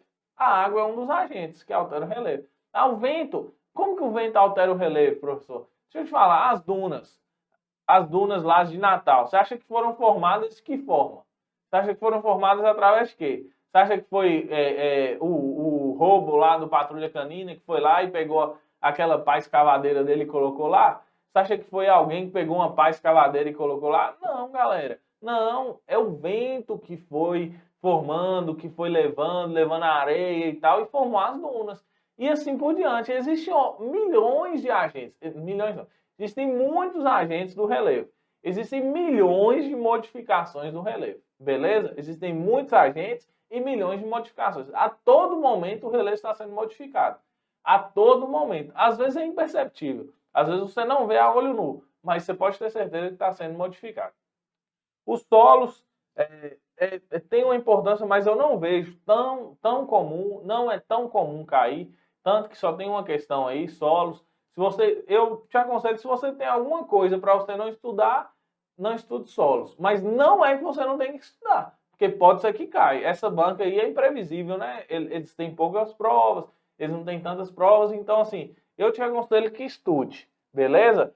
Climas mundiais e brasileiros. Os climas brasileiros, eu te aconselho fazer um vínculo de climas brasileiros com as regiões do IBGE, com aquelas regiões que eu te falei, norte, sul, sudeste, centro-oeste e nordeste.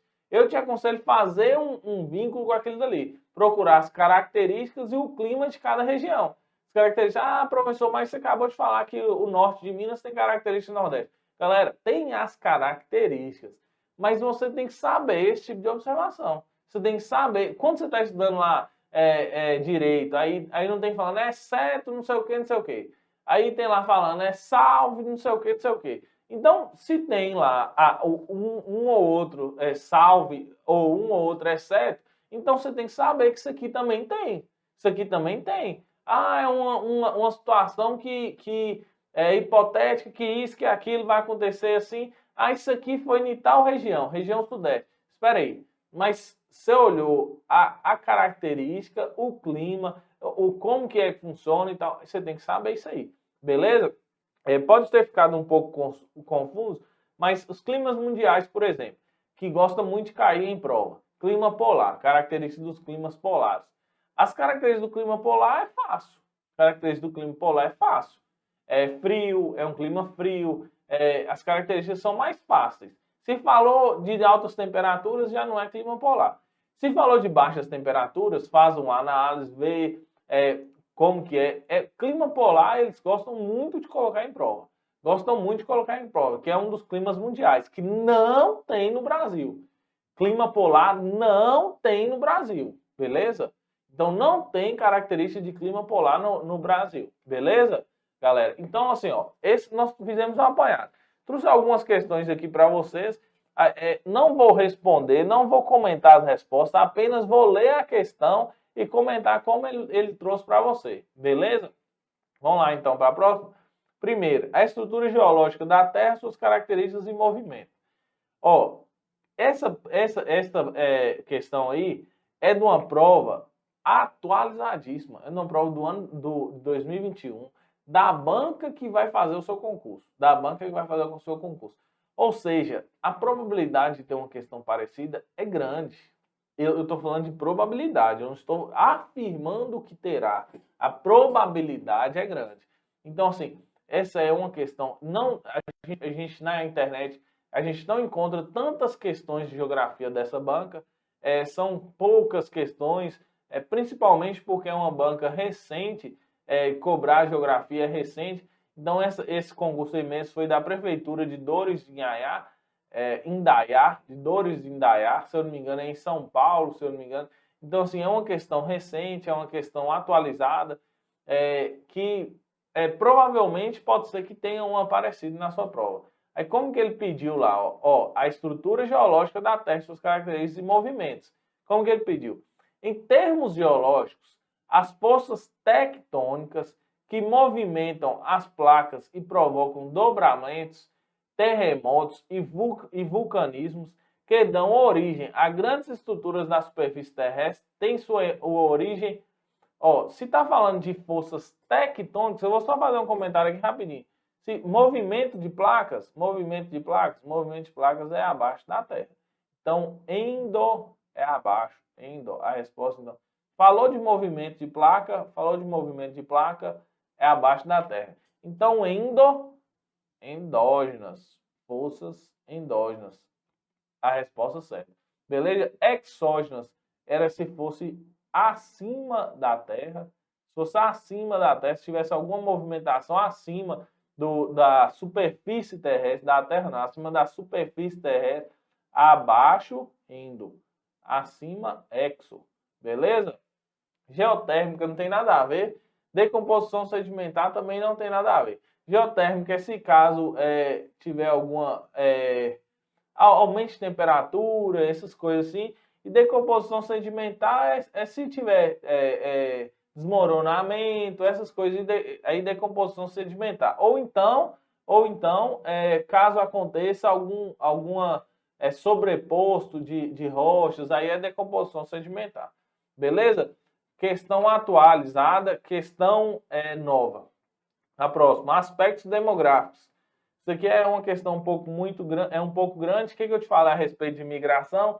Pode ser que caia na sua prova migração. Até tá sem a resposta aqui essa questão. Mas como o objetivo nosso não é a resposta, então não tem problema. Os fluxos migratórios acompanham a história e são derivados de diferentes causas econômicas, políticas e sociais. Nesse sentido, das afirmativas a seguir. Trata-se de um arranjo populacional. Essa questão também viu, galera? 2021, mesma coisa. Da anterior Dores de Indaiá. Mesma coisa. Questão atualizada, 2021. Acabou que nós esquecemos de colocar isso aqui. Trata-se de um arranjo populacional entre 2 ou mais municípios, onde há grande integração demográfica. Ocorre, por exemplo, quando alguém estuda ou trabalha em município diferente de onde mora, sendo obrigado a se deslocar diariamente para cumprir essas obrigações. Ocorre entre municípios de um mesmo estado ou ainda entre os estados de uma mesma região, sobretudo em direção às cidades de médio porte. Este processo é impulsionado muitas vezes por indústrias que migram para cidades menores. Assinale a alternativa que descreve correta e respectivamente os termos correspondentes às definições apresentadas. Migração pendular e migração interregional. Migração interregional e migração pendular. Migração sazonal e migração estacional. Migração estacional e migração sazonal. Galera, deixa eu te falar. Traz para você aí os conceitos disso aí das migrações, porque como caíram 5 vezes nas provas do Corpo Bombeiro, pode ser que eles cobrem isso. Porque em Minas Gerais é muito comum, por exemplo, a pessoa mora em Contagem, trabalha em Belo Horizonte. A pessoa mora em Ribeirão das Neves, trabalha em Belo Horizonte. Ou vice-versa. A pessoa, por exemplo, aqui na nossa região, norte de Minas, a pessoa vem de Espinosa, de Janaúba, de Francisco Sá e tal, para Montes Claros, depois voltam. A pessoa mora em Montes Claros, trabalha em Bocaiúva. Isso aí é uma forma de migração. Forma de migração entre os municípios.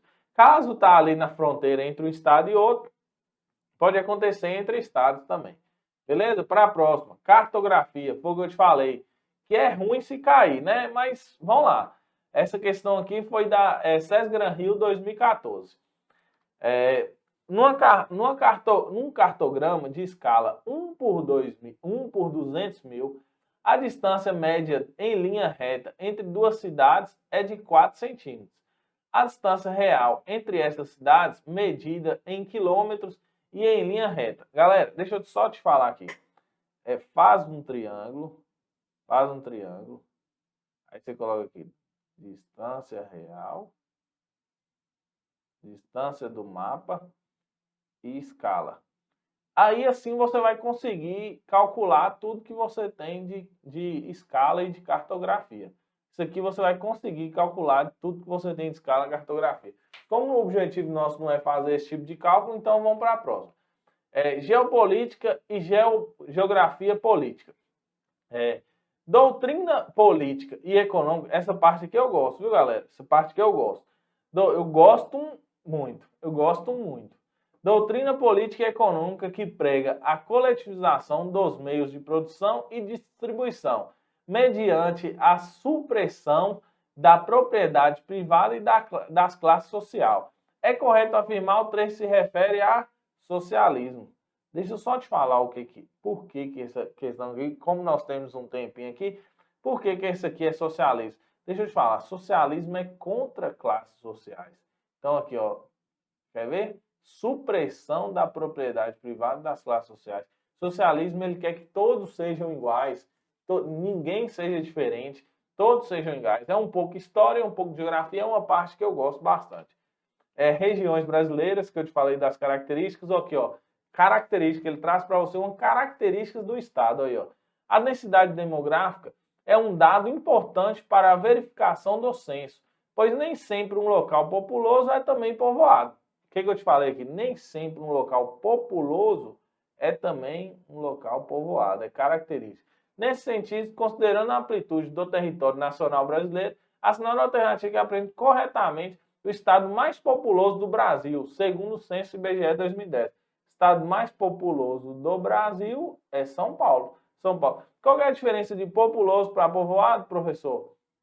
Populoso é quando tem uma quantidade grande de pessoas por metro quadrado. Não, populoso é quando tem uma quantidade grande de população. População é grande. Beleza. Não importa o tamanho do espaço. Povoado é uma quantidade grande de pessoas por metro quadrado. Ou seja, se for populoso, São Paulo tem 500 milhões de habitantes. Exemplo, São Paulo tem 500 milhões de habitantes. Mas o estado de São Paulo tem 1 milhão de quilômetros quadrados.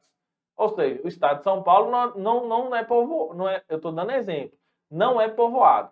São Paulo tem 500 milhões de habitantes. Mas o estado de São Paulo tem 100 mil metros quadrados só. Então, é povoado. Ou seja, a quantidade de habitantes por metro quadrado é grande. A quantidade de habitantes por metro quadrado é grande. Se a quantidade de habitantes por metro quadrado for grande, aquela área é povoada.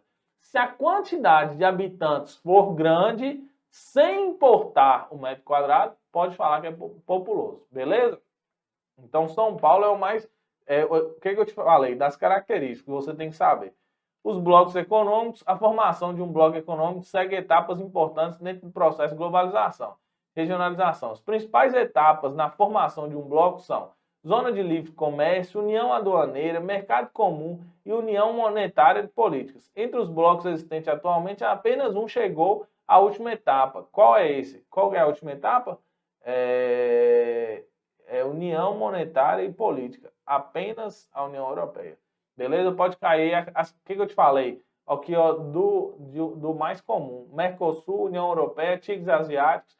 Esse aqui não é tão comum, esse não é tão comum. Mas você sabendo quais são os mais comuns, você vai ir bem. Relevo de seus agentes. Os rios são agentes modeladores do relevo. Eles podem erodir, transportar e depositar sedimento. As capacidades do rio alterar a paisagem é maior no alto custo. Alto custo, o que é alto custo? É quando o rio está grande, o rio está em ele tem um fluxo grande de água, e apresenta um declínio bom para poder mudar. Então, ou seja, agentes que movimentam o relevo, a água é um dos agentes. Dos solos, a Gruta de Maquiné, esse aqui é até bacana, que é daqui de Minas Gerais, né? Em Codisburgo, Minas Gerais, é um grande atrativo turístico brasileiro. Nela encontram-se vários selões repletos de estalactites. A rocha citada pode ser classificada quanto ao tipo e a origem, respectivamente, em sedimentar e química. Aqui é a rocha. É uma matéria um pouquinho chata, viu, galera? Confesso para você que essa parte aqui é um pouco chata. Não é tão boa de estudar, não. Mas precisa de saber, né? Climas mundiais e brasileiros. O que eu te falo a respeito dos climas? Normalmente cai nos climas brasileiros. Segundo estudos e análises do Instituto Brasileiro de Geografia e Pesquisa, quais são os grandes climas brasileiros? Equatorial, tropical e temperado.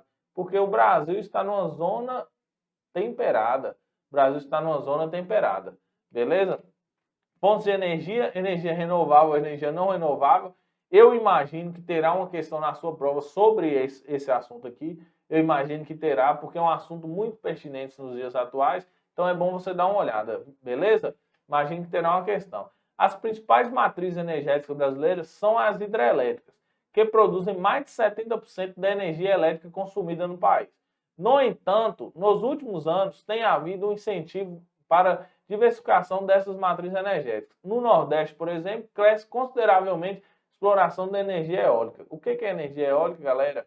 Energia eólica é do vento, energia solar, do sol, biomassa, traz das massas, da queima das massas e nuclear dos átomos. Beleza? Galera, então por hoje é só isso. Uma aula um pouco corrida, mas assim, você dá uma olhada, você vê. As questões que eu não te falei de onde é a banca são desta banca que vai aplicar a prova para você. As questões que eu não te falei de onde é a banca. As questões que tem escrito lá qual banca que são de outras bancas, mas são questões pertinentes de como pode cair na sua prova. Beleza, galera? Fiquem com Deus, bons estudos, boa prova, se a gente não se vê até a prova. Beleza? Falou, valeu!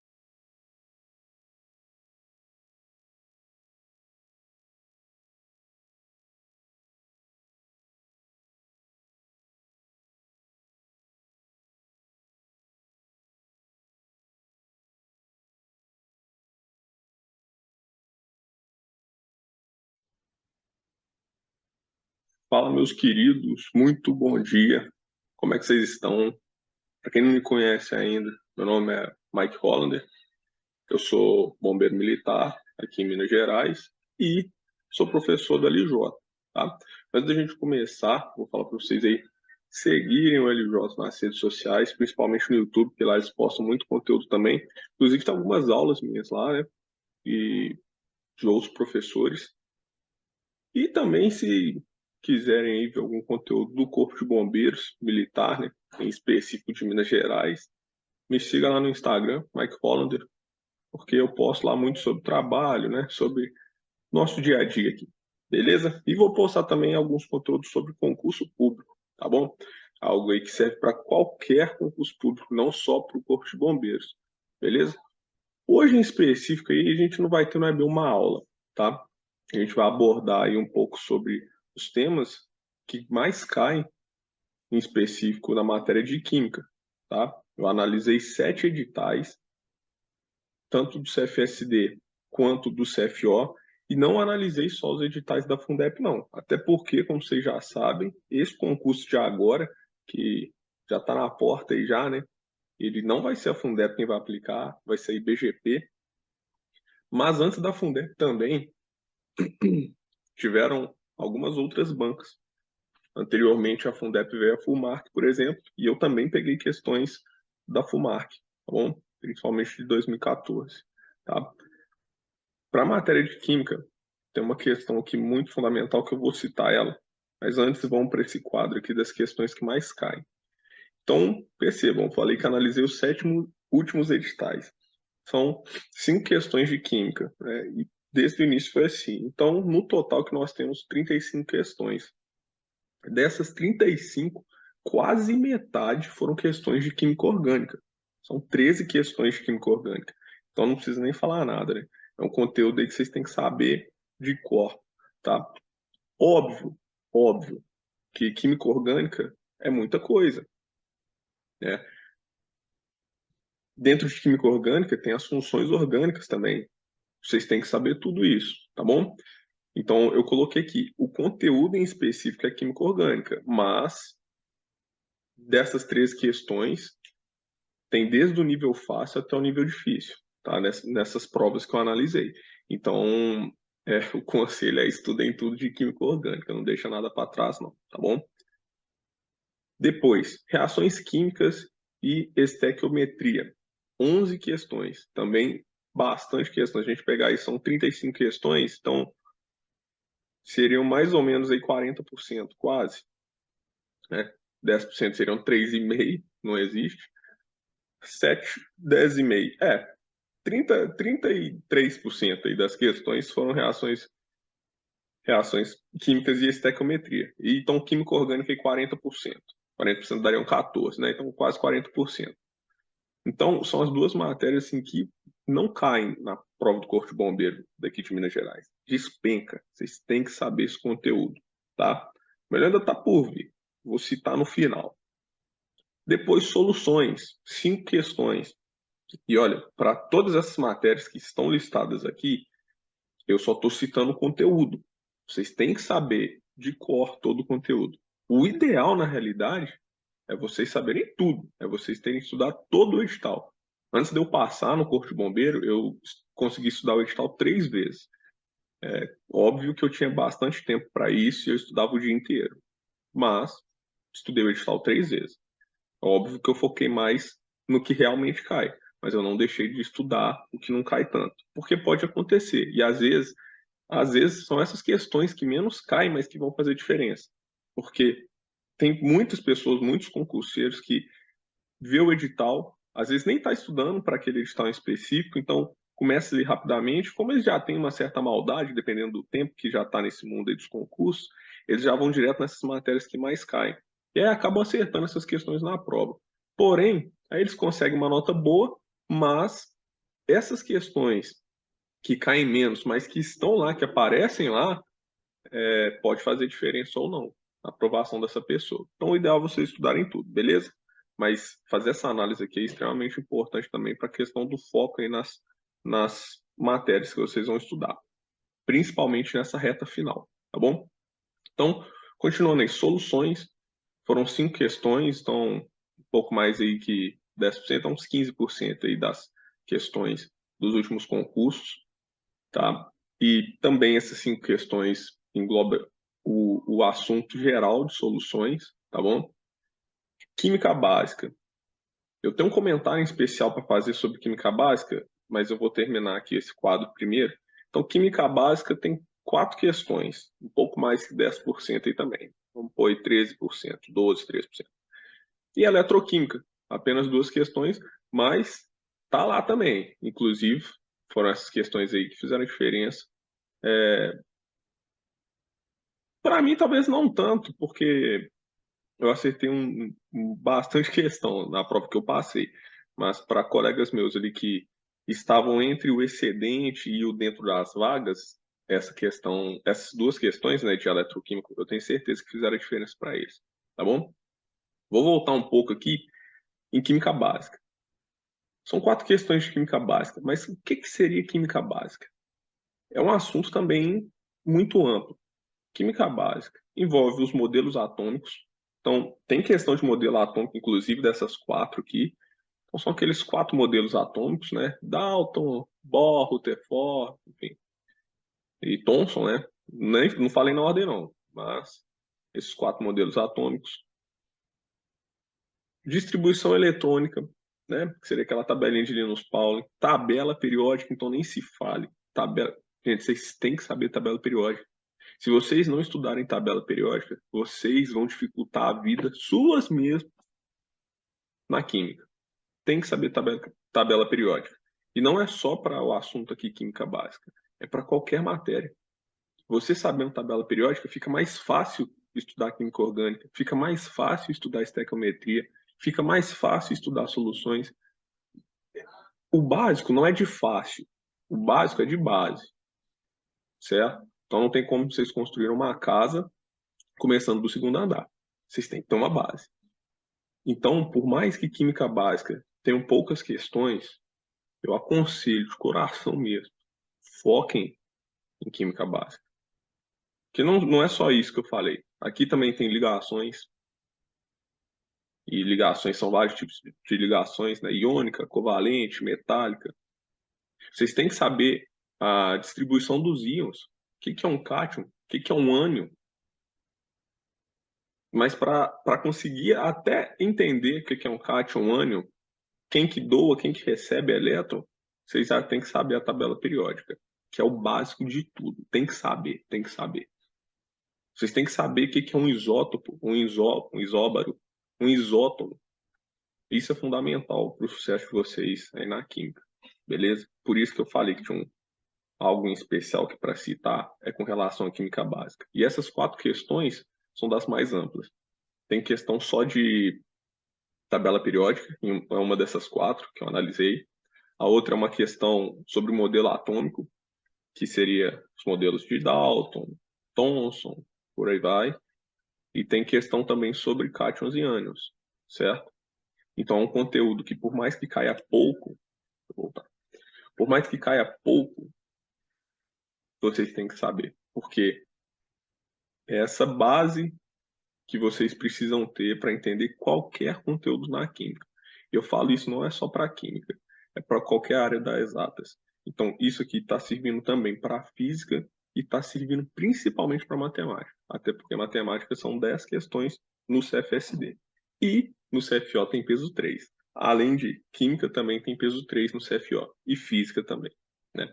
Então, são as 3 matérias aí que, com certeza, se você aí tem uma certa facilidade, ou se você aí não tem tanta facilidade, mas dedica a essas matérias, vocês vão sair bem, tá? Vão sair melhor que a maioria, tá certo? Aqui embaixo, eu preparei algumas questões. Agora, em específico, eu não vou tratar sobre a resolução delas, mas as questões estão aqui. Coloquei questões de nível difícil mesmo, que é para cutucar vocês mesmos, beleza? E no final tem um gabarito das questões. O que acontece? Vocês parem o vídeo, o que eu sugiro, né? Parem o vídeo, faz a análise da questão. Depois que fizer a análise da questão, aí sim, vocês colocam lá no comentário, ou pode mandar lá no meu direct ou no YouTube mesmo, que daí eu vou e respondo vocês, beleza? A primeira tá na ordem aqui do conteúdo que mais cai, tá? Então, tem uma de química orgânica, uma de reação química e estequiometria, uma de soluções, uma de química básica, lembrando que química básica aborda vários conteúdos, e uma de eletroquímica, tá? A de química orgânica, que é a primeira. Na química orgânica, os compostos são reconhecidos pelas cadeias formadas por carbono e hidrogênio. Entretanto, outros elementos podem fazer parte da estrutura química desses compostos, como o oxigênio. Selecione a alternativa em que os dois compostos orgânicos apresentam funções orgânicas oxigenadas. Lembra que quando eu citei química orgânica, falei que era no geral. E as funções orgânicas estão dentro desse conteúdo e também caem. Então tem como alternativa A, clorofórmio e metanolato de etila. B, propanol e ácido propanoico. C, eteno e etanodiol. E D, etanamida e benzeno. Certo? Mesmo ponto. Pausa o vídeo, tenta fazer a questão, depois manda no comentário lá que eu respondo. Se quiserem colocar como chegaram na resposta também, pode colocar, que eu faço uma análise para vocês e mando lá nos comentários, tá certo? Vamos para a próxima. Reações químicas e estequiometria. Segunda questão. A amônia, NH3, é um composto químico que pode ser produzido pela reação entre os gases nitrogênio, N2, e hidrogênio, H2, conforme a reação não balanceada a seguir. Lembrando também que em estequiometria aqui entra o balanceamento redox, e também tem questão disso em uma das provas anteriores. Balanceamento redox, para quem não sabe, é um balanceamento que pode ser feito por redução ou oxidação. Tá? Você tem que saber isso também, senão vão se dar mal. Então, a reação não balanceada a seguir. Um número X aí de nitrogênio ligado ao número Y de hidrogênio, formando aí a amônia, que é o NH3. Os coeficientes estequiométricos dos compostos apresentados na reação química são, respectivamente, aqui já vai ter um bizu também de prova, principalmente quando a banca era Fundep, tá? Aqui não pediu inversão de ordem nem nada. Então, o coeficiente estequiométrico é do X, Y e Z, na ordem. Eu tenho certeza que nas alternativas aqui vai estar invertido também, uma das alternativas. Isso pode confundir, mas lembra que é na ordem, beleza? A próxima é de soluções. Nas soluções, primeiro, água e sal. Segundo, água e açúcar. E terceiro, água e bicarbonato de sódio. A substância sal, açúcar e bicarbonato são classificadas como solvente, soluto, coloide ou dispersante. Isso aqui é uma questão bem easy aí, né? Mas é importante até para a revisão de vocês, até porque a prova já está aí, então vale como revisão, principalmente para o CFSD, beleza? A próxima é a de química básica. Aí lembra do que eu falei, química básica é um abordado geral. A questão específica aqui é sobre modelo atômico, mas poderia ser sobre tabela periódica, sobre distribuição eletrônica, sobre ligação iônica, covalente ou metálica, sobre distribuição dos íons, cátions e ânions, sobre a semelhança dos íons, isótopos, isóbaros ou isótopos, beleza? Mas a específica aqui sobre modelo atômico. Qual cientista propôs o primeiro modelo atômico moderno, que ficou conhecido como bola de bilhar? Primeira, Isaac Newton. B, Demócrito. C, John Dalton. Ou D, Ernest Rutherford. E a última aí, eletroquímica, apenas 2 questões, mas tá lá. Peguei até uma questão um pouco mais complicada, na realidade do vestibular da FUVEST, tá? Mas é muito parecido com o modelo, principalmente que a Fundep abordava as questões. 1 e 2 são equações de reações que ocorrem em água, espontaneamente, no sentido indicado, em condições padrão. Essas condições é aquelas lá, CNTP, né? Condição normal de temperatura e pressão. Tem que saber isso aí também, certo? Então a gente tem a equação 1 e a equação 2. Analisando tais equações isoladamente ou em conjunto, pode-se afirmar que, em condição padrão, A, elétrons são transferidos do antimônio para o ferro. Perceba que aqui a gente tem cátions ou ânions. B, reação espontânea deve ocorrer entre antimônio e zinco. C, zinco deve ser melhor oxidante do que ferro. D, zinco deve reduzir espontaneamente antimônio 2+ a antimônio. E zinco 2+ deve ser melhor oxidante do que antimônio 2+, certo? Aí vocês parem aqui, por quê? Já vem o gabarito embaixo. Então, sugiro que façam a questão primeiro, analise, tenta chegar numa resposta, mas tenta chegar com lógica, não tenta sair fazendo a olho, não, que não vai dar certo, não. E aí, manda nos comentários, ou pode mandar no meu direct lá, que eu vou responder vocês aí, tá? Essas questões aqui são mais para ficar aí de resumo final, para época de prova. E lembra também de fazer uma revisão mais massiva aí na parte de química básica, porque é isso aí que vai fazer diferença para os outros conteúdos da química, tá bom? Então é isso. Espero que seja proveitoso para vocês e a gente se vê na próxima, tá? Um abraço.